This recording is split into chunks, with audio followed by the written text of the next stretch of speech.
Now, the way this works with like a single tile, I'll use a single tile as an example this time before my brain explodes like everyone else's. Like, let's say this is your DBP. These are your DBPs. And let's say this is your BP.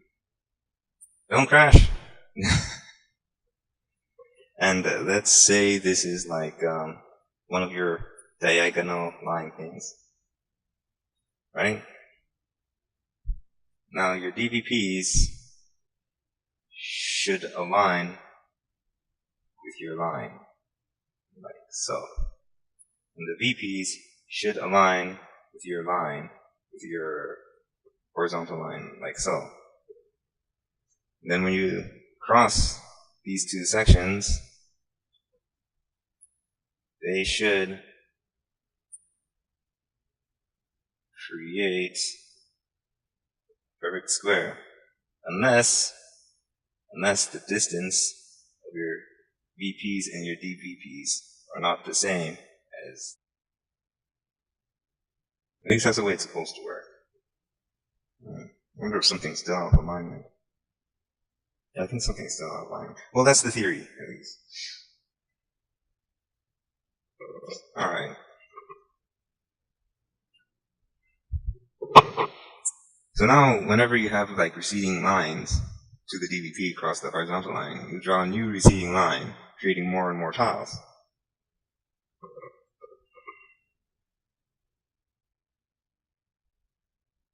It's kind of tricky, because as soon as like any part of it gets out of alignment, like, it just throws everything off.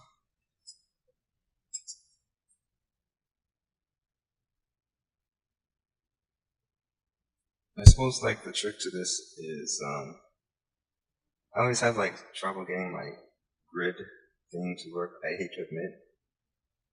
I think one trick to like employ here is to like start from like far away, then like gradually bring it in. I think that's like one trick to use that you can use. Like, if you can get the stuff in the foreground to work properly, then the stuff in the background should just click into place like relatively easily.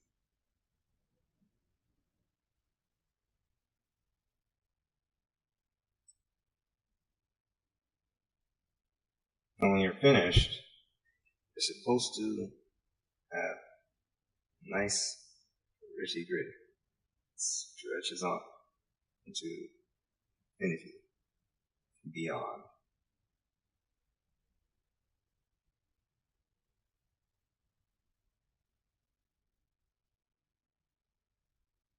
And all these lines should intersect. Why is everybody looking at me? Is there something on my face? That's my story. Should. Supposed to. Why do you want my contact information? Parenting purposes. And you're supposed to be able to get like a nice grid that like stretches off into infinity.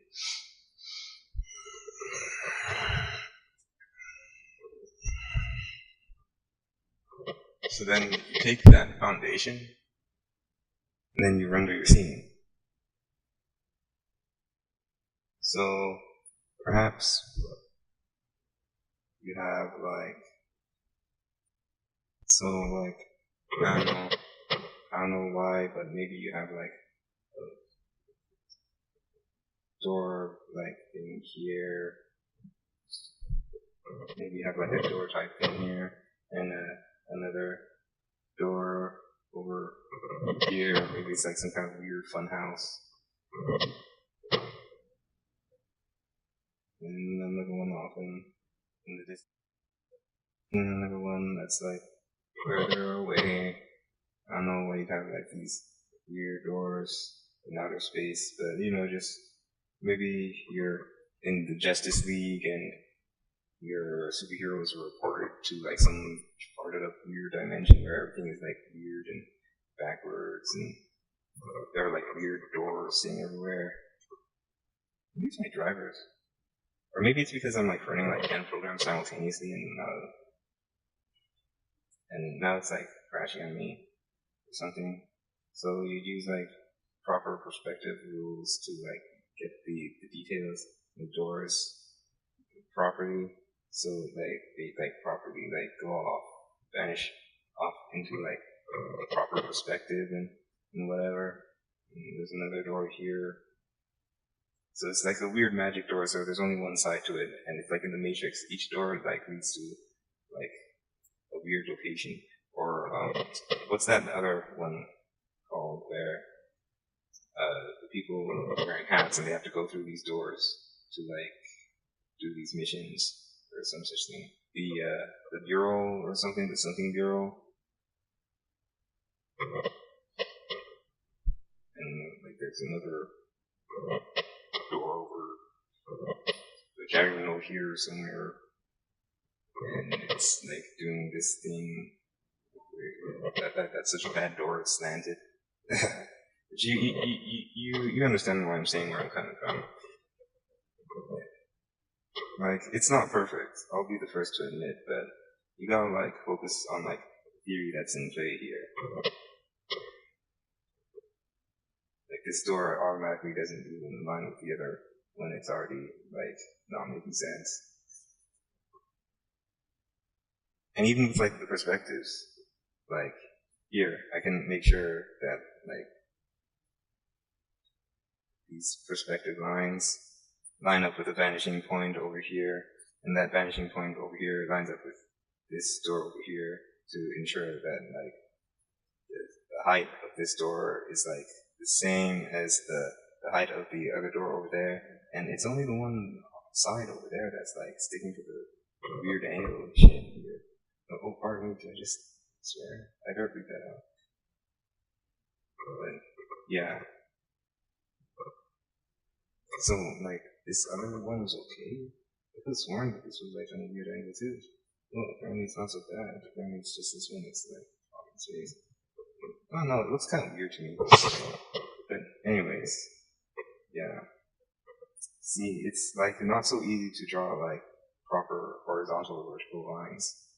And like you use a ruler, or you guess it, and you like go freehand and just hope that it looks right. Or maybe you have like so much practice, you can just eyeball it and tell if something looks right or not. Or maybe you like just do like work underneath and then put like the details on top, and then you just remove your underneath work and have like proper doors with proper perspectives and whatever. I mean, there are different ways around getting this.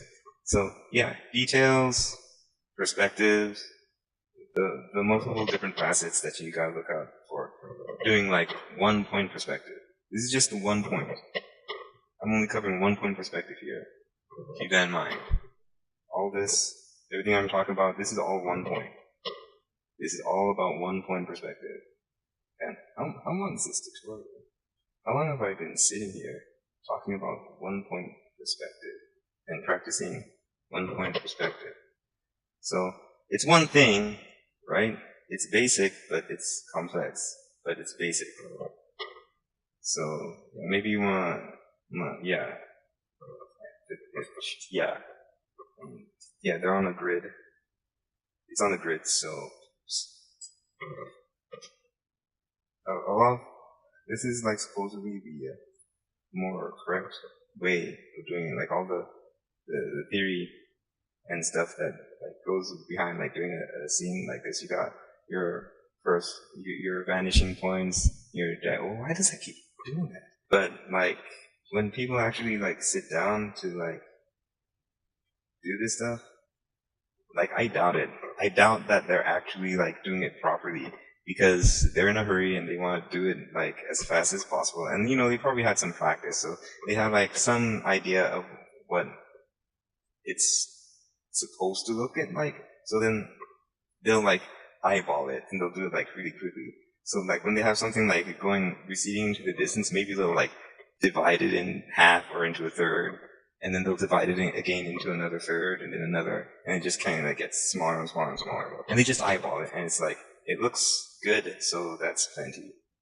Even though it's not accurate, 100% accurate, it looks good, it's plenty. They've got like other shit that they have to take care of. So long as you've got like and understand the general theory, and you can like draw something that closely resembles the general theory, then I think that's like plenty. Unless there's like some like specific reason that it needs to be like 100% accurate, then yeah.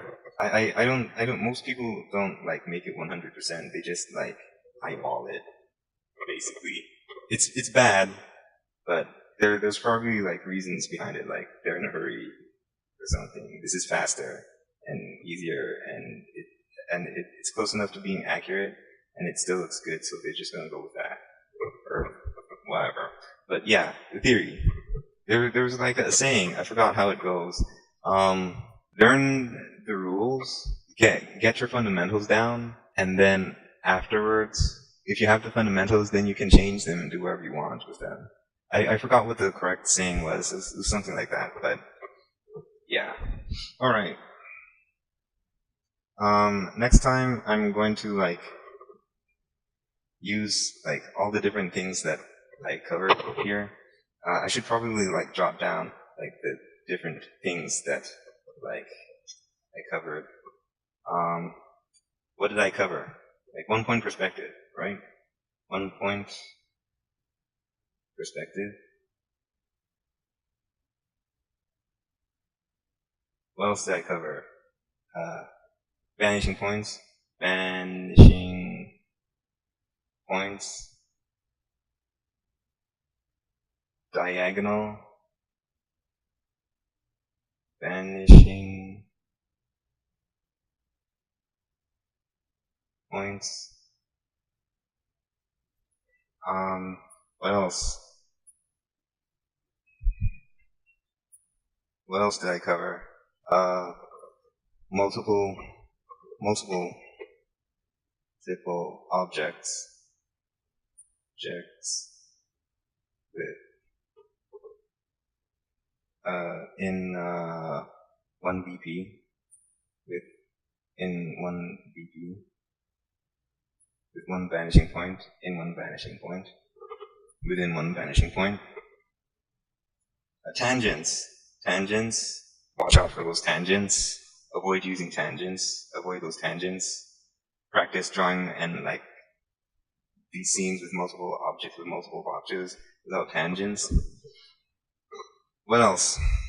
Using like grids, and whatchamacallin, points, marking points. I forgot the correct term. Points. And my pen is like farting up. Why does that keep happening? Marking points, grids, and like marking points to like figure out where your details are on either side of the object for various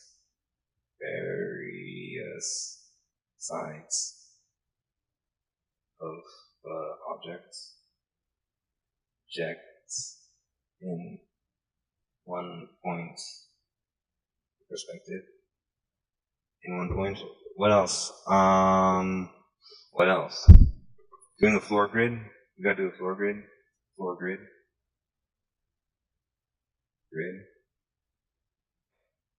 You gotta keep things to scale with each other using VP. Like objects are closer and objects are farther away, align with each other with the same VP. So if an object is larger,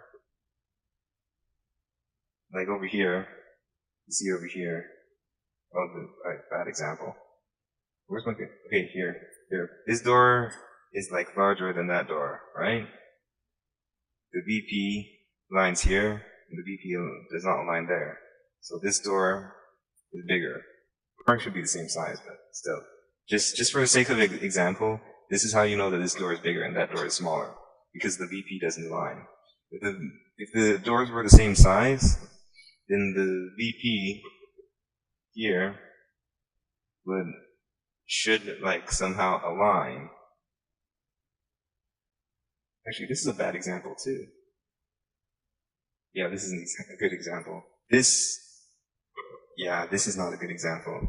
Yeah, somebody in the universe is going to sue me. This is not a good example. Okay, I'm going to use the magic of technology and transform this door so it's the same size. There we go. Let's all pretend I didn't do that. Yeah, this VP here aligns with the door. So this door is the same size, even though this door is just closer, so it looks a little bigger than that door. That door is farther away. But they're the same size because they're on the same plane as described by the grid, and the VP, the horizontal line, the vanishing points line up. Just like things like that. So yeah, lots of different points to cover just for doing 1 point perspective.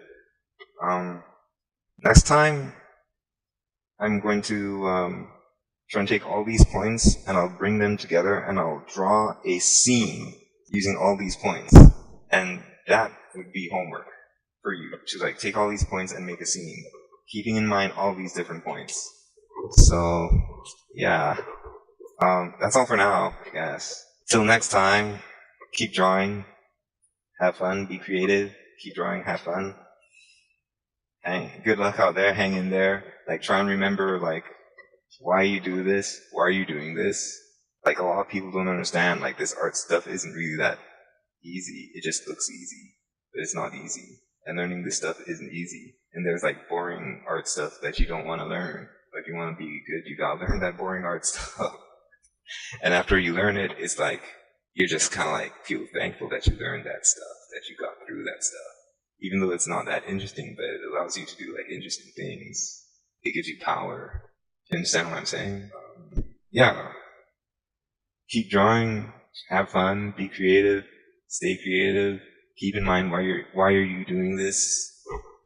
Because it's something that you love, it's something that you enjoy, blah blah blah, whatever. I got to keep telling myself this too, because this stuff's not easy. Till next time.